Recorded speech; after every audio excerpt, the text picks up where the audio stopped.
এক ম্যাচ বাকি থাকতেই চ্যাম্পিয়ন্স ট্রফির গ্রুপ পর্ব থেকে ছিটকে গেল বাংলাদেশ। রাওয়ালপিন্ডিতে নিজেদের দ্বিতীয় ম্যাচে নিউজিল্যান্ডের কাছে 5 উইকেটে হারল শান্তরা। বাংলাদেশের দেয়া 237 রানের টার্গেট রাচিন রবীন্দ্রর সেঞ্চুরিতে 23 বল আগেই টপকে যায় কিবিরা। বাংলাদেশের সাথে এ গ্রুপ থেকে ছিটকে গেছে পাকিস্তানও।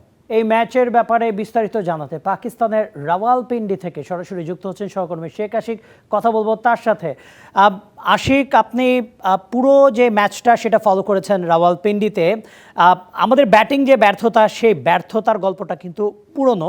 বোলিংয়েও আমরা দেখলাম যে শুরুর দিকে তাসকিন যেই ব্রেক থ্রুটা এনে দিলেন, তারপরে আস্তে আস্তে সেই ধারটাও কমে গেল। মূলত কোন জিনিসটাকে আমরা বেশি দায় দিব এই হারের পেছনে, আশিক?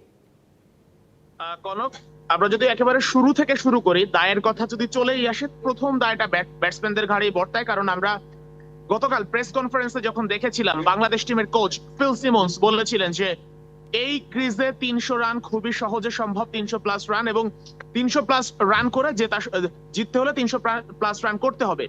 তো এই যখন অবস্থা, তখন প্লেয়ারদের মধ্যে ওই মেসেজটা ছিল যে 300-র উপরে রান করতে হবে। ব্যাটসম্যানরা সেখানে 250 রানও করতে পারেননি। এখানে কিন্তু বড় একটা ধাক্কা খেয়েছে প্রথমেই বাংলাদেশ। এটা ছিল প্রথম পাস। এরপর আপনি বলছিলেন আপনার রিপোর্টে যে তাসকিন আহমেদের যে প্রথম যে উইকেটটা, এটাই ছিল বাংলাদেশের একমাত্র বাংলাদেশের মোমেন্ট, যে মোমেন্ট অফ বাংলাদেশ যদি বলি, আসলেই তাই। এরপরে বাংলাদেশ আসলে আর ম্যাচে ফিরতে পারেনি। দেখেন যে রাচিন রবীন্দ্র একেবারে ইয়াং স্টার, একজন অলরাউন্ডার। সে আছে 112 রান করে ম্যাচ জিতে নিয়ে গেছে, এবং সে রাচিন রবীন্দ্র কিন্তু একবারে 112 রান করতে পারেননি। তার 2টা ক্যাচ মিস হয়েছে, মাহমুদুল্লাহ ক্যাচ মিস করেছে, মিরাজ ক্যাচ মিস করেছে, একটা রান আউট মিস হয়েছে। তো একজন ব্যাটসম্যানের যখন এতগুলো লাইফ পায়, তখন কিন্তু তার মধ্যে একটা চলে আসে, একটা ব্যাপার চলে আসে যে এই সময় আমাকে আর কেউ আটকানোর মতো নাই। 2-1টা বাজে সিচুয়েশন তৈরি হলেও সেটা সহজে উতরে যাচ্ছে, ব্যাটসম্যানদের কনফিডেন্স বেড়ে যাচ্ছে, এবং সেটা অ্যাপ্লাই হচ্ছে, এবং বাংলাদেশ জিতে যাচ্ছে। তো রানটা আসলে আর কেন কম হলো? রানটা কম হলো, দেখেন যে মাহমুদুল্লাহ রিয়াদকে নিয়ে অনেক বেশি প্রত্যাশা ছিল যে মাহমুদুল্লাহ রিয়াদকে ফেরাতে হবে, এবং তাকে ফেরালে বাংলাদেশ দল ভালো করবে। সে ইনজুরি থেকে ফিরেছে, রান পায়নি। এরপর চলে আসে যে আরো একজন অভিজ্ঞ ক্রিকেটার, বাংলাদেশের ইতিহাসে one of the best batsman Mushfiqur Rahim, তার কথা বলা হয়। তো মুশফিকুর রহিম যখন তার রানের কথা বলছিল, তো মুশফিকুর রহিম যখন রান পাচ্ছে না, মাহমুদুল্লাহ রিয়াদ যখন রান পাচ্ছে না, এই যে সিনিয়রদের ব্যর্থতা কিন্তু জুনিয়ররাও আশকারা পেয়ে যায়, এবং জুনিয়রদের মধ্যে দায়িত্ব নেওয়ার যে ব্যাপারটা, সেটা কিন্তু কোনো আশার ব্যাপারটা একটু কমে যায় যখন সিনিয়ররাই ফল করছে। তো এরপরে চলে আসে যে ব্যাপারগুলো, সেটা হচ্ছে এই যে কম রান, এখানেও কিন্তু আটকানো সম্ভব যদি শুরু থেকে শেষ পর্যন্ত বোলারদের সাথে সাথে ফিল্ডাররাও সঠিকভাবে সাপোর্ট দিতে পারে। তো সেই ফিল্ডিং এ যখন একজন প্লেয়ারের একাধিক ক্যাচ মিস হচ্ছে, রান আউট মিস হচ্ছে, এবং সেই প্লেয়ার যখন সেঞ্চুরি করে দলকে জিতিয়ে নিয়ে যাচ্ছেন, তখন কিন্তু আর আটকানোর মতো সিচুয়েশন থাকে না, এবং থাকেও নি।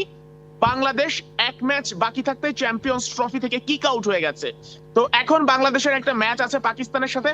তো পাকিস্তানি দর্শকরাই বলছিল যে বাংলাদেশ, আমরা দর্শকের ব্যাপারটা জানতে চাচ্ছিলাম। আপনি পুরোটা সময় আপনি আমাদেরকে বলছিলেন ম্যাচে যে পাকিস্তানের সমর্থকরা যেভাবে শুরু থেকে সমর্থন জানিয়ে গেছে, আমরা আপনার সেই রিপোর্টটাও হয়তো একটু পরে দেখব। তবে মানে এই ম্যাচে হারার পরে পাকিস্তান এবং বাংলাদেশ দুটো দলই বাদ হয়ে গেল। পাকিস্তান সমর্থকরা কি বলছেন, আর সেখানে যে গুটি কয়েক বাংলাদেশি সমর্থক ছিলেন, ম্যাচের পরে তাদের মনোভাব কেমন ছিল এই ম্যাচের পরে? কনক, আমরা মিরপুর শেরে বাংলা জাতীয় স্টেডিয়ামে খেলা দেখে অভ্যস্ত, এবং মিরপুরে আমরা একটা জিনিস দেখি যে বাংলাদেশ যখন হারে হারে ভাব, তখন এক শ্রেণীর দর্শক আছে যে ওই শেষ পর্যন্ত আর অপেক্ষা করে না। বাংলাদেশের জানে যে তারা বাংলাদেশের জয় দেখতে এসেছিল, কিন্তু যখন তারা নিশ্চিত হয়ে যায় যে বাংলাদেশ জিতবে না, তখন খেলা শেষ হওয়ার আগেই তারা মাঠ ছেড়ে চলে যায়। ঠিক একই দৃশ্য দেখা গেছে রাওয়ালপিন্ডির পিন্ডি ক্রিকেট গ্রাউন্ডে। হিউজ সংখ্যক পাকিস্তানি এসেছিলেন শুধুমাত্র একটাই লক্ষ্য নিয়ে, তারা বাংলাদেশকে সাপোর্ট করবে। ম্যাচ শেষ হওয়ার আগে প্রায় 20, 30 বা 40 রান বাকি থাকতে তারা বুঝে গেছে যে এই ম্যাচে বাংলাদেশের জয়ের সুযোগ নেই, সুতরাং তাদেরও আর মাঠে বসে থাকার দরকার নেই। তারা ম্যাচ শেষ হওয়ার আগে বের হয়ে যেতে শুরু করে, এবং আক্ষেপ প্রকাশ করে যে আমরা বাংলাদেশকে সাপোর্ট দিতে এসেছিলাম, আমরা চেয়েছিলাম বাংলাদেশ জিতুক, বাংলাদেশ নিউজিল্যান্ডকে হারাক, কিন্তু সেটা যেহেতু পারছেই না, সুতরাং আমাদের এখানে থাকার প্রয়োজন নেই। এবং প্রচুর সংখ্যক দর্শক, আমরা প্রতিবেদনে নিশ্চয়ই দেখবো যে প্রচুর সংখ্যক দর্শক যারা হচ্ছে পাকিস্তানি, তারা বাংলাদেশের জার্সি পরে এসেছে। অবশ্যই অনেক ধন্যবাদ শেখ আশিক। আমরা অবশ্যই প্রতিবেদন দেখবো। আমাদের সাথে যুক্ত হওয়ার জন্য আপনাকে ধন্যবাদ।